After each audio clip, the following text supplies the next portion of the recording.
Hello, ladies and gentlemen. It's another fine day that we're meeting again for the vlog of The Real Narrative Africa, where we discuss both matters political and governance, both locally and internationally. It's been a while, but we're back. Today, basically, we've decided we're not going to major on personalities, but we're going to talk about the development trends on Kenyan politics, and especially on matters youth and maybe the aged one. It's a very trending topic that we are seeing that is coming as a narrative.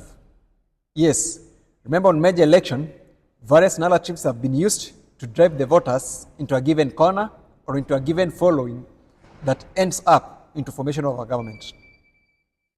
But before we start, kindly remember to subscribe if you're a new member to this channel, and don't forget to hit the notification bell so that whenever there's a new content, you become one of the first guys to be uploaded onto the matter. Welcome, and let's discuss on this matter. We said there have been a variety of narratives that have been used to drive people into power. On brief, if we can begin from maybe the 2002 general election, because the previous, there were at least kind of sole competitors.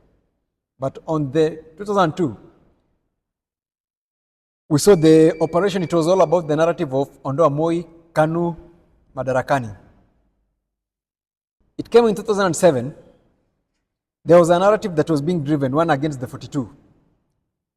Remember its consequences, we saw what went on.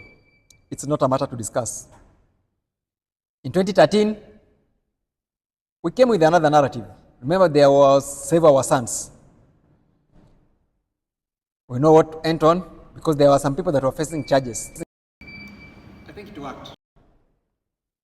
2017, there was another narrative that was uniting some two major voting blocks. Uhuru Kumi, Ruto Kumi. I think it worked. Then came the recent 2022 general election. Here came a very interesting narrative, the hustler versus narrative, the dynasty narrative. I think it worked. And now, there's a new narrative that is now molding itself, and probably it's going to be used as a narrative in the 2032 general election. Which narrative is this? Already rumors, murmurs that are going in the local politics, you can hear the generational change narrative. What is this? Actually, leaders have started classifying themselves as youths while trying to say we are getting out the old-fashioned ones. This already, it's a character that is playing out in the Mount Kenya region. In the recent, we've had a lot of kind of chaos in the Mount Kenya region. Remember, His Excellency, the Deputy President, has been vocal after his absence from the scene for almost a week and all 11 government functions.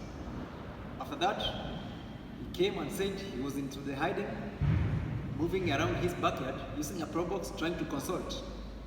Maybe the consultation was what he was told to come out and speak now, and is angering out his voice. What has he? Major list complaints that he's trying to give out. The Deputy President, from what he said, quote unquote, there are circles that have got a close proximity to the President that are trying to undermine him. Perhaps he never mentioned names, but remember, there's a common saying that says, if you want to know the honor of the dog, just kick it. You'll see the honor tribe. And even if the honor does not say, the dog that barks, Rowdy, is the mother of the puppy. Immediately we saw responses from some quarters. Oscar Sudi, the Cabinet Member of Parliament, came out and he bragged, angered, firing back to the DP, saying that he should not be threatened by someone on where to move, and he even said that he has gone through a lot. So whatever they're trying to kind of bring can never do anything to him. Remember, also rumors has it, Ndindi Nyoro is one of the members that are trying to undermine the deputy president. From the same quarter, Dennis Itumbi, even from his recent Facebook post, where he said people should be prepared for a generational change. So basically, what does that mean? This is the quarter that is perhaps close to the president, that His Excellency, the Deputy President, is kind of trying to refer. On the other side, let's look at the lads that were hanging out with the Deputy President. When he went in Rift Valley, we saw people like Mandago. We saw people like B. Kotimoja, the governor of Singishu. When we look at those folks, perhaps we can't lie, they are aged. Their years can't be compared to people like Ndindi Nyoro. They are more of their parents. So, actually, this is a tug of war that is kind of being molded in a political arena that is going to be the young versus the old. Maybe it is a narrative, and that's why I say this generational change narrative that is being cooked, probably it's being coiled around into a narrative that will be used in 2032 general election. Remember, as we also know, the deputy president, as per the things that he's talking, he's got ambitions, maybe to inherit President William Ruto after his term. The other people that are being thought to be like also are interested, the people like Mudavadi. But when you look at the two, actually, how old is Mudavadi? How old is Gachagua? Over 60. So in 2032, probably they will be approaching 70. And the likes of Ndindi Nyoro, they will be at their late 40s or perhaps early 50s. And that's why we are saying they are coiling us into that kind of narrative. Remember, currently the so-called Gen Zs will be the ones that will be the equal measures of people like Ndindi Nyoro. The Gen Zs will be the voting blocks. Those are the people that will be making decisions. So proximity based on the narrative, they will be close-wise to people like Ndindi Nyoro in terms of age. In that group of Ndindi Nyoro, we also saw it's considered that people like Murkomen are also among in that group that is kind of trying to undermine the deputy president. I think that was one of the perceptive narrative that we are seeing. But remember, on my briefs when I was starting, I said, if you want to know the honor of the dog, just keep the dog. Would it also be that these the young lads are not on their own? And if they aren't, who is supporting them? In the inauguration process, when the deputy president, the current, won the election, while he was giving his speech, he congratulated Honorable Ndindi Nyoro, trying to show how hardworking, how smart, and how very, very considerate he is on matters leadership. And he even told him he's got a bright future. Could he be the one now that is fueling Ndindi Nyoro and his company? Perhaps we don't know. But it's my opinion from the point of view. He could be the one. Why do I say so? Over all this cries, yes, the president was out, but after landing back, has he come out to look at his deputy? Remember, in his prior campaign, he promised us he would never let, neither will he ever allow his deputy be undermined by himself or anyone who is a proxy to him, as he knows the pain that it takes to go through that. But is he defending his deputy? Perhaps no. It's clear. He hasn't spoken. So perhaps that's why I can draw my conclusion that he is involved in this. As a free opinion on this channel, I would wish you, as a viewer, to give your comment if indeed Ndindi Nyoro are acting on their own or there's some forces that are influencing this. Before we go on, kindly remember to subscribe to the channel, and if you are a member that has subscribed to it, kindly don't forget to hit the notification bell. Your thumb up also matters, because with your continued support, that is what makes us grow, and we need it indeed. Thank you. Let's go on. Why am I saying that this is a generational change kind of narrative? Living along the Kenya Kwanza side that we are seeing this, these jitters are also perceived to be also influencing in the Azimio camp.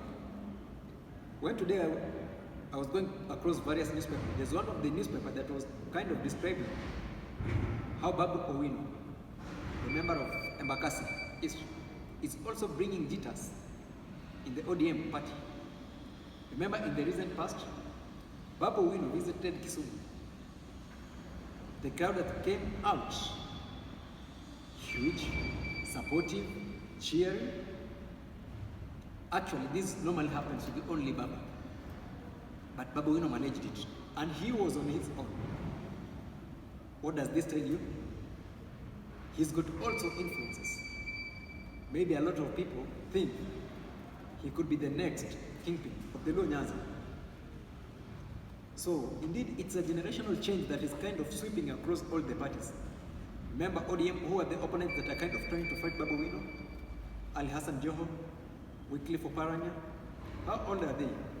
Perhaps Joho might seem young for now, but in the next 5-10 years, approaching his 60s also, or even if late, early or later in his 50-something towards 60. And what of Babu? He'll be in his late 40s. So actually, perceptionally, Babu gonna be the competitors to people like Ndindi Nyoro. Remember also, there has been this say that there's a perfect match that can occur at the next presidential group of the governor of Nairobi and the governor of Makueni, that is Sakaja and Mutula Kilonzo Jr. They have also been considered as a dual pair that can work. So what does that tell you? Majority of people are looking at these young lads perceivingly to be the next. And that's why you see even His Excellency Rigathi Gachagua, when he hears people from Murang'a, some of you remember because they came out and said even they want to should change him in 2027 and replace him with Ndindi Nyoro. And when he sees that, actually it is a threat. Because these are youth, seemingly as he says, they are loaded, they've got choppers moving everywhere. Which means if it's all about voter bribery, they can confirm to do it perfectly. They've got money. The likes of Oscar Sudi said he's not poor and is not interested in being poor, and is considered to be in the support of people like Ndindi Nyoro, Murkomen. Remember another example that is also falling in that group is the Mogoto member of parliament, very young. Actually, I think he's not yet even 30, or is even in his 31. So you can see, these are a group of young minds that is collecting themselves and trying to use their resources plus their influence to kind of take over from the old lads. And no sooner nor later, if you're not keen, they will be indeed taking over. Basically, based on my opinion, Kenya is a free nation. Everyone has got his liberty to do what he wishes, to go for what he wants, as long as it's within the confines of law and the constitution. So even people like Ndindi Nyoro, I think they are okay. They should go for what they feel like, as long as they feel it's their time. But you see this one, it's rubbing against people who already see the proximity of winning the seat or the top high seat close to them, and yet they're seeing like these folks gonna take it from us. If we keenly analyze onto this, I think this is the kind of thing that is building jitters within the Kenya Kwanza fraternity. Perhaps politics is not what you see. Politics is what they don't say. Normally what they say is basically what they don't mean about. And what they don't say, that is the language. So perhaps the things that are going behind the curtain, that soon they're gonna blow out. Remember, as we are seeing the narrative now, already it's like there's a clear separation line between the deputy president and the president. And many people are cheering over it. You can see even the Azimio fraternity, some of them have come out to support the deputy president, which means they're supporting it. maybe for political expediency. But this one, remember, it's a narrative that even them, it's not suited. Because they are seeing, indeed, if this is gonna work out, finally it will turn up to them. I don't know how I'm gonna view you. From what you get, maybe you can give us in the comment section so that we get your opinion. But for us, what we are seeing, remember people like Mini Nyoro, the major competitors maybe from Mount Kenya who thinks that they should be kingpins are also aged. I can give an example of the so-called the Haki Coalition that was formed. Who are the leaders of it? Jeremiah Kioni, Martha Karua, the Laikipia governor, former Laikipia governor. How old are they? Aged. So indeed, these are distinctional line that is kind of trying to grow amongst these two groups. But in politics, it's a matter of time. Let's wait and see whatever is going to unveil. Because people like the blogger Dennis Itumbi has come out clear and said it's high time they should know that they are our parents and they should be willing and ready to hand over power. It's time for a generational change. Perhaps it is. I don't know what about what you see, but for me, time will tell better. Till next time, goodbye.